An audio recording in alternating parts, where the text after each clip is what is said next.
வீட்டில் நம்ம சின்ன பிள்ளைகள் கூட நமக்கு சில நேரம் ஆசிரியராக மாறிடுவாங்க. பார்த்துருக்குறீங்களா? எங்கூட பட்டிமன்றம் பேசுகிற ஒரு அக்கா, அவங்க பையன் ரொம்ப நல்ல பையன், நல்லா படிப்பான், நல்ல குணம் உள்ள பையனும் கூட. அவன் அந்த தெருவில் இருக்கிற ஒரு ரவுடி பையன் கூட சேர்ந்து சுற்றிக்கிட்டே இருந்தான். இந்த அக்கா அவனை கூப்பிட்டு சொல்லியிருக்காங்க, டே அவங்க கூட சேராத. ஏன் சேரக்கூடாது? அவன் கெட்ட பையன். சேர்ந்தா கெட்ட பையன் கூட சேர்ந்தா நீயும் கெட்டு போயிடுவ. அவன் சிரிச்சுக்கிட்டே சொல்லியிருக்கான், நான் நல்ல பையனா கெட்ட பையனா? நீ நல்ல பையன்டா. அதுக்கு சொல்லியிருக்கான், கெட்ட பையன் கூட சேர்ந்து நான் கெட்டு போயிடுவேன்னு சொல்கிறியேம்மா, என்ன மாதிரி நல்ல பையன் கூட சேர்ந்து அவன் நல்லவனாக மாறிடுவான்னு நீ ஏன் நம்ப மாட்டேங்கிற?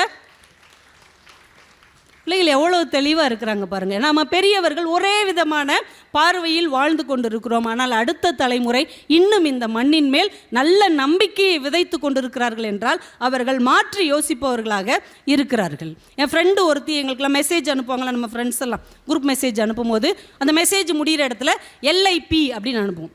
LIP அப்படி அப்படின்னா என்ன அப்படின்னு, லிவ் இன் பீஸ் அப்படின்னுச்சு. லிவ் இன் பீஸா?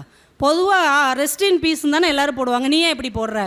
அவள் கேட்டா, ரெஸ்ட் இன் பீஸ்னா என்ன அப்படின்னா, இறந்தவங்க அமைதியாக இருக்கட்டும் அப்படிங்கிறதுக்காக அனுப்புறது. இறந்தவங்க அமைதியாக இருக்காங்களா இல்லையான்னு உனக்கு எப்படி தெரியும் அப்படின்னா, இல்லை இருக்கட்டும்னு சொல்லி தான். சரி, இறந்தவங்க அமைதியாக இருந்தால் என்ன, இல்லாட்டி தான் என்ன? உயிரோடு இருக்கிறவங்க தானங்க அமைதியாகவும் நிம்மதியாகவும் இருக்கணும். அதனால லிவ் இன் பீஸ் தான் நான் போடுவேன் அப்படின்னு அனுப்புனாங்க. உண்மையிலே அந்த சிந்தனை ஆச்சரியமாக இருந்தது. இப்போ நம்ம நிறைய பேர் வாழ்க்கையில் நல்லவங்களாக இருக்கணும், உண்மையாக இருக்கணும், நேர்மையாக இருக்கணும் அப்படின்லாம் நினைப்போம். நிறைய பேர் அரசு அதிகாரிகள்லாம் இருக்கிறீங்க. இந்த துறையில் நேர்மையாக இருக்கிறதுங்கிறது ஒரு பெரிய சேலஞ்ச் மாதிரி இன்னைக்கு காலகட்டத்தில் ஆயிடுச்சு. நம்ம நேர்மையாக இருக்கிறவங்களுக்கு முன்னாடி நிறைய பிரச்சனைகள் நிற்கலையா? ஒரு அழகான பொன்மொழி, அப்படிப்பட்டவங்களுக்காக ஒரு பொன்மொழி படித்தேன். நீங்கள் நேர்மையாக இருந்தால், நீங்கள் எந்த துறையில் இருந்தாலும் சரி, நீங்கள் நேர்மையாக இருந்தீங்கன்னா என்ன நடக்கும் அப்படின்னு அந்த பொன்மொழி சொல்லுது. நீங்கள் நேர்மையாளராக இருந்தால் அதிக பிரச்சனையை சந்திக்க வேண்டும். உண்மையா இல்லையா? உண்மைனா கை தட்டுங்க. நீங்கள் நேர்மையாளராக இருந்தால் அதிக பிரச்சனைகளை சந்திக்க வேண்டும். அதுக்கடுத்து அந்த பொன்மொழி முடிக்குது, அதே நேரம் எவ்வளவு பிரச்சனை வந்தாலும் உங்கள் நேர்மைக்கு முன்னால் அந்த பிரச்சனைகள் தூள் தூளாகி போகும். வாழ்க்கையில் உண்மையாக இருக்கிறவங்களுக்கு நம்பிக்கை கொடுப்பது மாதிரியா இப்படி ஒரு சொற்றொடர் தானே நம்மை ஒரு படி உயர்த்துவதாக இருக்க முடியும். நம்முடைய காப்பியமே பாருங்க ஆச்சரியமா இருக்கும், பயங்கரமா மாற்றி யோசித்திருப்பாங்க. ராமாயணத்தை பற்றி அப்பா சொன்னாங்க இல்லையா? ராமாயணத்தில் அந்த சுக்ரீவனுடைய ஆட்சியில் உள்ள அந்த கிட்கிந்தை காடு இருக்குல்ல, அங்கே பூரா குரங்குகளாக தானே இருக்கும். அதில் 2 குட்டி குரங்கு இருந்திருக்கு. ஒரு குரங்கு நீலன், இன்னொரு குரங்குக்கு நலன் அப்படின்னு. நம்மளாம் நாய்க்குட்டிக்கு பேர் வைக்கிற மாதிரி அவங்களும் குரங்குக்கெல்லாம் பேர் வச்சுருக்காங்க.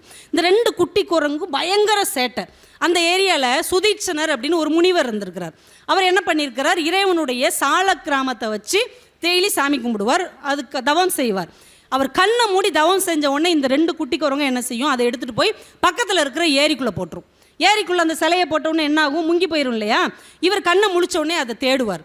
டெய்லி இந்த குரங்குகள் இதை செஞ்சுக்கிட்டே இருக்குது. இவருக்கு ரொம்ப எரிச்சலாக இருக்குது. ஒரு சாபம் கொடுக்கணுன்னா கூட குரங்குகளுக்கு போய் என்ன சாபம் கொடுக்க, அது வேணும்னு செய்யலை, விளையாட்டுக்குன்னு செய்யுது. ஆனால் ஏதாவது செய்யணும், இதை தடுக்கணும் அப்படின்னு யோசிச்சுட்டு ஒரு நாள் என்ன பண்ணிட்டார், இந்த 2 குரங்குகளுக்கு ஒரு சாபம் கொடுத்துட்டார்.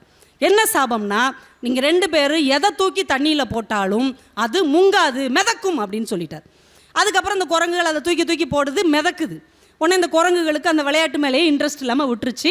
காலம் ஓடுது, இவங்க 2 பேரும் பெரியவங்களாயிட்டாங்க. பெரியவங்களாகி சுக்ரீவனுடைய படையில் இவங்க முக்கியமான படைத்தளபதியாகவும் ஆயிட்டாங்க. யார்?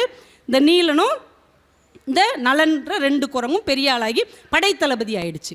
இப்போ சீதையை தேடி அனுமர் போகிறாரு. இலங்கைக்கு பாலம் கட்டணும். இப்போ இலங்கைக்கு கடலில் பாலம் கட்டணும்னா எல்லாம் கல்லை தூக்கி தூக்கி எல்லா குரங்குகள் அனுமன் எல்லாம் போடுறாங்க, கல் முங்கி முங்கி போகுது. இப்போ என்ன செய்கிறதுன்னு யோசிக்கும் போது சின்ன வயசில் இவங்க வாழ்க்கையில் நடந்த இந்த சம்பவம் ஞாபகம் வருகிறது.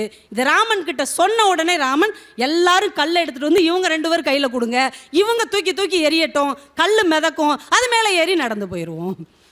இப்போ சின்ன வயசில் நமக்கு கிடைத்த சாபத்தை கூட ஒரு காலத்தில் வரமாக மாற்ற முடியும் என்று மாற்றி யோசிக்க கற்றுக் கொடுத்தது நம்முடைய இலக்கியம்.